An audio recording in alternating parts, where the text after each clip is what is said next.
as it turns out. And based on that lie, all of the mandates, all of the lockdowns, all of the non-pharmaceutical measures as wearing masks, staying at home, curfews, all of that was based on that gigantic lie. All of the mandates, all of the lockdowns, all of the non-pharmaceutical measures as wearing masks, staying at home, curfews, all of real, he said.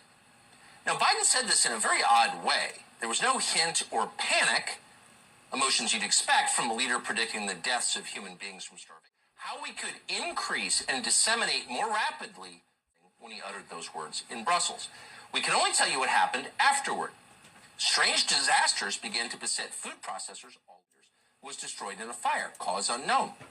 The next month, in a single week actually, 2 separate private plane crashes took out 2 separate food processing centers. One plane hit a General Mills plant in Georgia. The other plane hit a food plant in Idaho. By the way, back in February, a boiler explosion obliterated a potato processing plant and burned to the ground for no obvious reason. More than 100,000 at all. And yet, at that exact moment, when eggs are a concern, 100,000 chickens die in a freak fire, and the New York Times, which is right next door in a neighboring state, does not even cover the fire. Food, energy, water. Those are the 3 things that matter. The rest of it... Hey, do me a favor. Look under the TV. There's a bullshit button. Alright, when you're done, bring me that bullshit button. Christy Grady, right? Okay, so who's Christy Grady? Go to Christine Grady. Watch this. Zoom in. Christine Grady is an American in bioethics who serves as the head of the Department of Bioethics at the National Institute of Health Clinical Center. NIH. NIH. So her job is to hold him accountable. What? Did you just... Okay. So basically the HR of your job is your wife. Her job is to hold him accountable. What? Did you just... Okay. So basically the HR of your job is your wife. There's no conflict of interest there. No way. Are you kidding me? Can you That's not real. That can't be real. No, that is real. Go to Fauci's Wikipedia, and you see, go to his wife, to the right, who he's married to.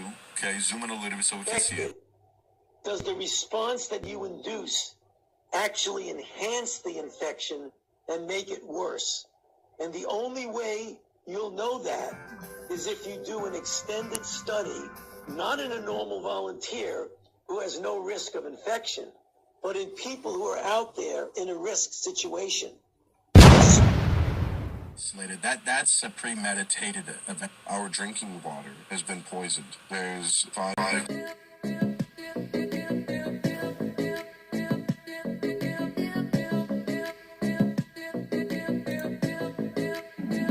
Early in 1953, the new president turned to his friend and fellow member of the Council on Foreign Relations, Nelson Rockefeller. Eisenhower and Rockefeller began planning the secret structure of alien test supervision, which was to become a reality within 1 year. The idea for MJ-12 was thus born. It was Nelson's uncle, Winthrop Aldrich, who had been crucial in convincing Eisenhower to run for president. The whole Rockefeller family, and with them, the Rockefeller empire, had solidly backed Ike. Eisenhower belonged heart and soul to the Council on Foreign Relations and the Rockefeller family. Asking Rockefeller for help with the alien problem was to be the biggest mistake Eisenhower ever made for the future of the United States and maybe for humanity. Within 1 week of Eisenhower's election, he had appointed Nelson Rockefeller chairman of a Presidential Advisory Committee on Government Organizations. Rockefeller was responsible for planning the reorganization of the government, something he had dreamed of for many years. New Deal programs went into one single cabinet position called the Department of Health, Education, and Welfare. When the Congress approved the new cabinet position in April 1953, Nelson was named to the post of Undersecretary to Ovida Culp Hobby. In 1953, astronomers discovered large objects in space which were tracked moving toward the Earth. It was first believed that they were asteroids. Later evidence proved that the objects could only be spaceships. Project Sigma intercepted alien radio communications. When the objects reached the Earth, they took up a very high geosynchronous orbit around the equator. What's up, Tony? There were several huge ships, and their actual intent was unknown. Project Sigma and a new project, Plato, through radio communications using the computer binary language, were able to arrange a landing that resulted in face-to-face contact with alien beings from another planet. This landing took place in the desert. The movie Close Encounters of the Third Kind is a fictionalized version of the actual events. Project Plato was tasked with establishing diplomatic relations with this race of space aliens. A hostage was left with us as a pledge that they would return and formalize a treaty. In the meantime, a race of humanoid aliens landed at Homestead Air Force Base in Florida and successfully communicated with the United States government. This group warned us against the race orbiting the equator and offered to help us with our spiritual development. They demanded that we dismantle and destroy our nuclear weapons as the major condition. They refused to exchange technology, citing that we were spiritually unable to handle the technology we already possessed. These overtures were rejected on the grounds that it would be foolish to disarm in the face of such an uncertain future. There was no track record to read from. It may have been an unfortunate decision. A third landing at Muroc, now Edwards Air Force Base, took place in 1954. The base was closed for 3 days, and no one was allowed to enter or leave during that time. The historical event had been planned in advance. Details of a treaty had been agreed upon. Eisenhower arranged to be in Palm Springs on vacation. Well, thanks, Tom. On the appointed day, the president was spirited to the base. The excuse was given to the press that he was visiting a dentist. Witnesses to the event have stated that 3 UFOs flew over the base and then landed. Anti-aircraft batteries were undergoing live fire training, and the startled personnel actually fired at the crafts as they passed overhead. Luckily, the shells missed, and no one was injured. President Eisenhower met with the aliens on February the 20th, 1954, and a formal treaty between the alien nation and the United States of America was signed. We then received our first alien ambassador from outer space. He was the hostage that had been left at the first landing in the desert. His name and title was His Omnipotent Highness Krill.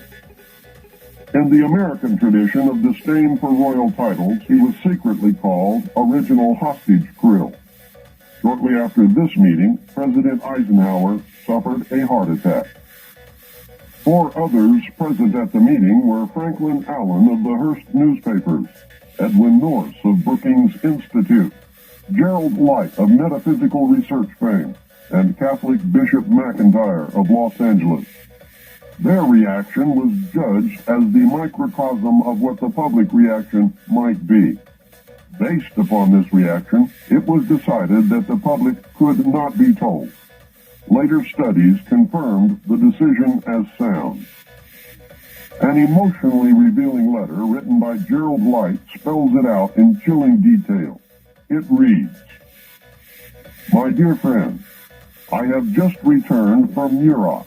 The report is true, devastatingly true. I made the journey in company with Franklin Allen of the Hearst papers and Edwin Norris of Brookings Institute, who was Truman's erstwhile financial advisor, and Bishop McIntyre of Los Angeles. Keep these names confidential for the present, please. When we were allowed to enter the restricted section, after about 6 hours in which we were checked out on every possible item, event, incident, and aspect of our personal and public lives, I had the distinct feeling that the world had come to an end with fantastic realism. For I have never seen so many human beings in a state of complete collapse and confusion as they realized that their own world had indeed ended with such finality as to beggar description. The reality of other plane aeroforms is now and forever removed from the realms of speculation and made a rather painful part of the consciousness of every responsible scientific and political group. During my 2 days visit, I saw 5 separate and distinct types of aircraft being studied and handled by our Air Force officials, with the assistance and permission of the Etherians. I have no words to express my reaction. It has finally happened. It is now a matter of history. President Eisenhower, as you may already know, was spirited over to Muroc one night during his visit to Palm Springs recently. And it is my conviction that he will ignore the terrific conflict between the various authorities and go directly to the people via radio and television, if the impasse continues much longer. From what I could gather, an official statement to the country is being prepared for delivery about the middle of May. We know that no such announcement was ever made. The Silence Control Group won the day. We also know that 2 more ships, for which we can find no witnesses, either landed sometime after the 3 or were already at the base before the 3 landed. Gerald Light specifically states that 5 ships were present and were undergoing study by the Air Force. His metaphysical experience is evident in that he calls the entities Etherians. Gerald Light capitalized Etherians, calling attention to the fact that these beings might have been viewed as gods by Mr. Light. The alien emblem was known as the trilateral insignia and was displayed on the craft and worn on the alien uniform. Both of these landings and the second meeting were filmed. These films exist today. The treaty stated that the aliens would not interfere in our affairs and we would not interfere in theirs. We would keep their presence on Earth a secret. They would furnish us with advanced technology and would help us in our technological development. They would not make any treaty with any other Earth nation. They could abduct humans on a limited and periodic basis for the purpose of medical examination and monitoring of our development, with the stipulation that the humans would not be harmed, would be returned to their point of abduction, would have no memory of the event, and that the alien nation would furnish Majesty 12 with a list of all human contacts and abductees on a regularly scheduled basis. It was agreed that each nation would receive the ambassador of the other for as long as the treaty remained in force. It was further agreed that the alien nation and the United States would exchange 16 personnel with the purpose of learning of each other. The alien guests would remain on Earth. The human guests would travel to the alien point of origin for a specified period of time, then return, at which point a reverse exchange would be made. A reenactment of this event was dramatized in the movie Close Encounters of the Third Kind. A tip-off to who works for whom can be determined by the fact that Dr. J. Allen Hynek served as the technical advisor for the film. I noticed that the top-secret report containing the official version of the truth of the alien question, entitled Project Grudge, which I read while in the Navy, was co-authored by Lieutenant Colonel Friend and Dr. J. Allen Hynek, who was cited as a Central Intelligence Agency asset attached to Project Grudge. Dr. Hynek, the one who debunked many legitimate UFO incidents when he functioned as the scientific member of the very public Project Blue Book. Dr. Hynek is the man responsible for the infamous "it was only swamp gas" statement. It was agreed that bases would be constructed underground for the use of the alien nation, and that 2 bases would be constructed for the joint use of the alien nation and the United States government. Exchange of technology would take place in the jointly occupied bases. These alien bases would be constructed under Indian reservations in the Four Corners area of Utah, Colorado, New Mexico, and Arizona. Very and interesting. one would be constructed in an area known as Dreamland. Dreamland was built in the Mojave Desert near or in a place called Yucca. I cannot remember if it was Yucca Valley, Yucca Flat, or Yucca Proving Ground, but Yucca Valley is what I always seem to want to say. More UFO sightings and incidents occur in the Mojave Desert of California than any other place in the world. So many, in fact, that no one even bothers to make reports. Anyone who ventures into the desert to talk to the residents will be astounded by the frequency of activity and with the degree of acceptance demonstrated by those who have come to regard UFOs as normal. According to the documents that I read, all alien areas are under complete control of the Naval Department. All personnel who work in these complexes receive their checks from the Navy through a subcontractor. The checks never make reference to the government or the Navy. Construction of the bases began immediately, but progress was slow. Large amounts of money were made available in 1957. Work continued on the Yellow Book. Project Red Light was formed, and experimentation in test-flying alien craft was begun in earnest. A super top-secret facility was built at Groom Lake in Nevada in the midst of the weapons test range. It was codenamed Area 51. The installation was placed under the Department of the Navy, and all personnel required a Q clearance as well as executive approval. This is ironic due to the fact that the President of the United States does not have clearance to visit this site. The alien base and exchange of technology actually took place in an area codenamed Dreamland above ground, and the underground portion was dubbed the Dark Side of the Moon. According to the documentation that I read, at least 600 alien beings actually resided full-time at this site, along with an unknown number of scientists and CIA personnel. Due to the fear of implantation, only certain people were allowed to interface with the alien beings, and those personnel were and are watched and monitored continuously. The Army was tasked to form a super-secret organization to furnish security for the alien task projects. This organization became the National Reconnaissance Organization based at Fort Carson, Colorado. The specific teams trained to secure the projects were called Delta. Lieutenant Colonel James Bogright was a Delta Force commander. A second project, codenamed Snowbird, was promulgated to explain away any sightings of the red light crafts as being Air Force experiments.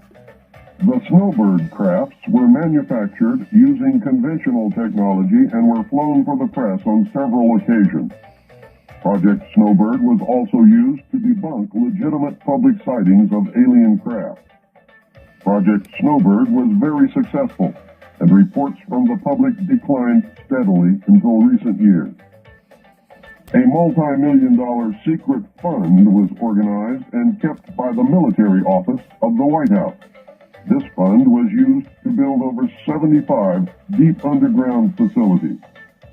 Presidents who asked were told the fund was used to build deep underground shelters for the president in case of war. Only a few were built for the president. Millions of dollars were used to build top-secret alien bases as well as top-secret dumb, deep underground military bases. President Johnson used this fund to build a movie theater and pave the road on his ranch. He had no idea of its true purpose. The secret White House Underground Construction Fund was set up in 1957 by President Eisenhower. The funding was obtained from Congress under the guise of construction and maintenance of secret sites where the president could be taken in case of military attack, presidential emergency sites. The sites are literally holes in the ground deep enough to withstand a nuclear blast and are outfitted with state-of-the-art communications equipment. To date, there are more than 75 sites spread around the country which were built using the money from this fund. The Atomic Energy Commission has built at least an additional 22 underground sites. The location and everything to do with these sites were and are considered and treated as top secret. The money was and is in control of the military office of the White House and was and is laundered through so circuitous a web that even the most knowledgeable spy or accountant cannot follow it. By secret executive memorandum NSC 5510, Eisenhower had preceded NSC 5412/1 to establish a permanent committee to be known as Majesty 12 to oversee and conduct all covert activities concerned with the alien question. There were 19 members of Majesty 12. The first rule of Majesty 12 was that no order could be given and no action could be taken without a majority vote of 12 in favor, thus Majority 12. Orders issued by Majesty 12 became known as Majority 12 Directive. This group was made up over the years of the top officers and directors of the Council on Foreign Relations and later the Trilateral Commission. Gordon Dean, George Bush, and Zbigniew Brzezinski were among them. By 1955, it became obvious that the aliens had deceived Eisenhower and had broken the treaty. Mutilated humans were being found, along with mutilated animals across the United States. It was suspected that the aliens were not submitting a complete list of human contacts and abductees to Majesty 12, and it was suspected that not all abductees had been returned. The Soviet Union was suspected of interfacing with them, and this proved to be true. The aliens stated that they had been and were then manipulating masses of people through secret societies, witchcraft, magic, the occult, and religion. You must understand that this claim could also be a manipulation. After several Air Force combat air engagements with alien craft, it also became apparent that our weapons were no match against them. In November 1955, NSC 5412/2 was issued, establishing a study committee to explore all factors which are involved in the making and implementing of foreign policy in the nuclear age. This was only a blanket of snow that covered the real subject of study, the alien question. By secret executive memorandum, NSC 5511 in 1954, President Eisenhower had commissioned the study group to examine all the facts, evidence, lies, and deception, and discover the truth of the alien question. A major finding of the alien study was that the public could not be told. It was believed that this would most certainly lead to economic collapse, collapse of the religious structure, and national panic, which could lead into anarchy. Secrecy thus continued. An offshoot of this finding was that if the public could not be told, Congress could not be told. Funding for the projects and research would have to come from outside the government. In the meantime, money was to be obtained from the military budget and from Central Intelligence Agency confidential, non-appropriated funds. Another major finding was that the aliens were using humans and animals for a source of glandular secretions, enzymes, hormonal secretions, blood plasma, and possibly in genetic experiments. The aliens explained these actions as necessary to their survival. They stated that their genetic structure had deteriorated and that they were no longer able to reproduce. They stated that if they were unable to improve their genetic structure, their race would soon cease to exist. We looked upon their explanations with extreme suspicion. Since our weapons were literally useless against the aliens, Majesty 12 decided to continue friendly diplomatic relations until such time as we were able to develop a technology which would enable us to challenge them on a military basis. Overtures would have to be made to the Soviet Union and other nations to join forces for the survival of humanity. A symposium was held in 1957, which was attended by some of the great scientific minds then living. They reached the conclusion that by or shortly after the year 2000, the planet would self-destruct due to increased population and man's exploitation of the environment without any help from God or the aliens. By secret executive order of President Eisenhower, the Jason scholars were ordered to study this scenario and make recommendations from their findings. The Jason Society confirmed the findings of the scientists and made 3 recommendations called Alternatives 1, 2, and 3. Alternative 1 was to use nuclear devices to blast holes in the stratosphere from which the heat and pollution could escape into space. They would then change the human cultures from that of exploitation into cultures of environmental protection. Of the 3, this was decided to be the least likely to succeed due to the inherent nature of man and the additional damage the nuclear explosions would themselves create. The existence of a hole in the ozone layer may indicate that Alternative 1 might have been attempted. This is, however, only conjecture. Alternative 2 was to build a vast network of underground cities and tunnels in which a select representation of all cultures and occupations could survive and carry on the human race. The rest of humanity would be left to fend for themselves on the surface of the planet. We know that these facilities have been built and are ready and waiting for the chosen few to be notified. Alternative 3 was to exploit the alien and conventional technology in order for a select few to leave the Earth and establish colonies in outer space. I am not able to either confirm or deny the existence of batch consignments of human slaves, which would be used for the manual labor as a part of the plan. The moon, codenamed Adam, was the object of primary interest, followed by the planet Mars, codenamed Eve. I am now in possession of official NASA photographs of one of the moon bases. I believe that the Mars colony is also a reality. As a delaying action, all 3 alternatives included birth control, sterilization, and the introduction of deadly microbes to control or slow the growth of the Earth's population. AIDS is only one result of these plans. It was decided by the elite that since the population must be reduced and controlled, it would be in the best interest of the human race to rid ourselves of the undesirable elements of our society. Specific targeted populations included blacks, Hispanics, and homosexuals. The joint United States and Soviet leadership dismissed Alternative 1, but ordered work to begin on Alternatives 2 and 3 virtually at the same time.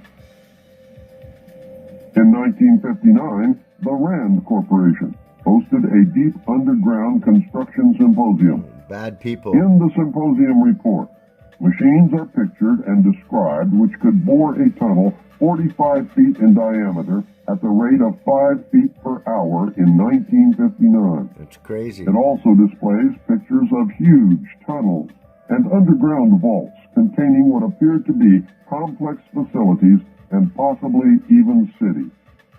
It appears that the previous 5 years of all-out underground construction had made significant progress by that time. The official space program was boosted by President Kennedy in his inaugural address when he mandated that the United States put a man on the moon before the end of the decade. Although innocent in its conception, this mandate enabled those in charge to funnel vast amounts of money into black projects and conceal the real space program from the American people. A similar program in the Soviet Union served the same purpose. In fact, a joint alien, United States, and Soviet Union base existed on the moon at the very moment Kennedy spoke the words. During the United States' initial space exploration and the moon landings, every launch was accompanied by alien craft. On November 20th, 1990, Los Angeles TV Channel 2 announced that a separate red, glowing, round-shaped object accompanied the Space Shuttle Atlantis on its latest classified military mission. That was the first public admission.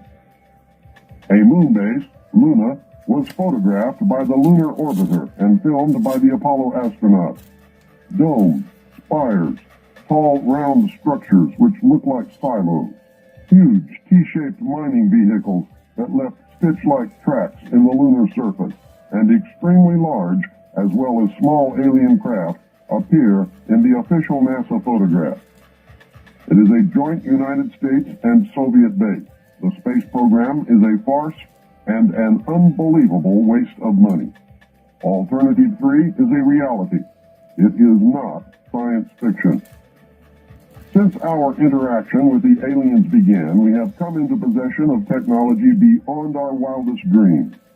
We currently have and fly atomic-powered anti-gravity type craft in Nevada. Our pilots have made interplanetary voyages in these craft and have been to the moon, Mars, and other planets. We have been lied to about the true nature of the moon, the planet, Mars, and Venus, and the real state of technology that we possess today at this very moment. There are areas on the moon where plant life grows and even changes color with the seasons. This seasonal effect is because the moon does not, as claimed, always present the exact same side to the Earth or the Sun. The moon has several man-made lakes and ponds upon its surface, and clouds have been observed and filmed in its atmosphere. It possesses a gravitational field, and man can surface without a spacesuit, breathing from an oxygen bottle after undergoing decompression, the same as any deep-sea diver. I have the official NASA photographs. Some of them were published in the books We Discovered Alien Bases on the Moon by Fred Steckling and Someone Else is on the Moon. In 1969, a confrontation broke out between the Soviets and Americans at the lunar base. The Soviets attempted to take control of the base and held American scientists and personnel hostage. We were able to restore order, but not before 66 people were killed. The Soviets were suspended from the program for a period of 2 years. A reconciliation eventually took place, and once again we began to interact. Another plan is in force. It is the plan to prepare the public for eventual confrontation with an alien race. It could also intend to make you believe in an alien race that may not exist. The public is being bombarded with movies, radio, advertising, and TV programs depicting almost every aspect of the purported true nature of an alien presence. This includes the good and the bad. Look around and pay attention. Someone is planning to make their presence known, and the government is preparing you for it. They do not want any panic. The unprecedented number of sightings worldwide indicates that public exposure is not far off. Never in history have there been so many incidents involving UFOs, and never in history have there been so many official acknowledgments. For many years, the secret government has been importing drugs and selling them to the people, mainly the poor and minority. Social welfare programs were put into place to create a dependent, non-working element in our society. The government then began to remove these programs to force people into a criminal class that did not exist in the 50s and 60s. The government encouraged the manufacture and importation of military firearms for the criminals to use. This is intended to foster a feeling of insecurity, which would lead the American people to voluntarily disarm themselves by passing laws against firearms. Using drugs and hypnosis on mental patients in a process called Orion, the CIA inculcated the desire in these people to open fire on schoolyards and thus inflame the anti-gun lobby. This plan is well underway and so far is working perfectly. The middle class is begging the government to do away with the Second Amendment. The media will convince the American people that a state of anarchy exists within the major cities. When public opinion has been won to this idea, they intend to state that a terrorist group armed with a nuclear weapon has entered the United States and that they plan to detonate this device in one of our cities. The government will then suspend the Constitution and declare martial law. A secret alien army of implanted humans and all dissidents, which translates into anyone they choose, will be rounded up and placed in the 1 mile square concentration camps which already exist. Are the people whom they intend to place in these concentration camps destined to make up the reported batch consignments of slave labor needed by the space colonies? The media, radio, TV, newspapers, and computer networks will be nationalized and seized. Anyone who resists will be taken or killed. This entire operation was rehearsed by the government and military in 1984 under the code name Rex 84 Alpha, and it went off without a hitch. When these events have transpired, the secret government and our alien takeover will be complete.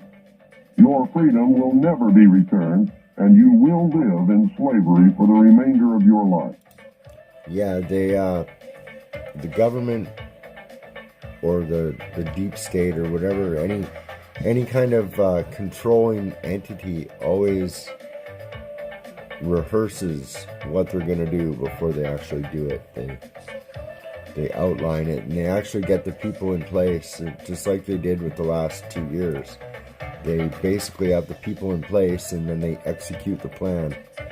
And it's literally the same playbook for everything.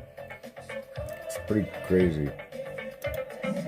You had better wake up, and you had better do it now. The conclusions are inescapable. 1. The secret power structure may be by our own ignorance or by divine decree, planet Earth will self-destruct sometime in the near future. These men sincerely believe that they are doing the right thing in their attempt to save the human race.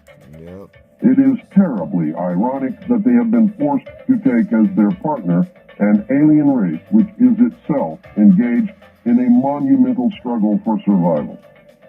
Many moral and legal compromises may have been made in this joint effort.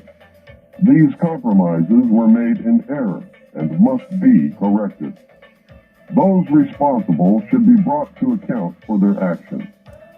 I can understand the fear and urgency that must have been instrumental in the decision not to tell the public. Obviously, I disagree with that decision. Throughout history, small but powerful groups of men have consistently felt that they alone were capable of deciding the fates of millions. Throughout history, they have been wrong. This great nation owes its very existence to the principles of freedom and democracy. I believe with all my heart that the United States of America cannot and will not succeed in any effort that ignores those principles. Full disclosure to the public should be made, and we should proceed to save the human race together. 2. We are being manipulated by a joint human alien power structure which will result in a one-world government and the partial enslavement of the human race. This has been deemed necessary to solve the elemental question: who will speak for planet Earth? It has been decided that man is not mature enough in his evolutionary development to be trusted to interact properly with an alien race. We already have enough trouble between the different human races. So what would happen if a totally alien extraterrestrial race was introduced? Would they be lynched, spit upon, or shot? Would discrimination result in nasty encounters that would doom humanity as a result of the aliens' obviously superior technology? Have our leaders decided to lock us in the playpen? The only way to prevent this scenario from taking place is to cause an evolutionary leap in consciousness. a paradigm shift for the entire human race. I have no idea how it can be done, but I know that it desperately needs to be done. It needs to be done very quickly and very quietly. 3, the government has been totally deceived and we are being manipulated by an alien power, which will result in the total enslavement and or destruction of the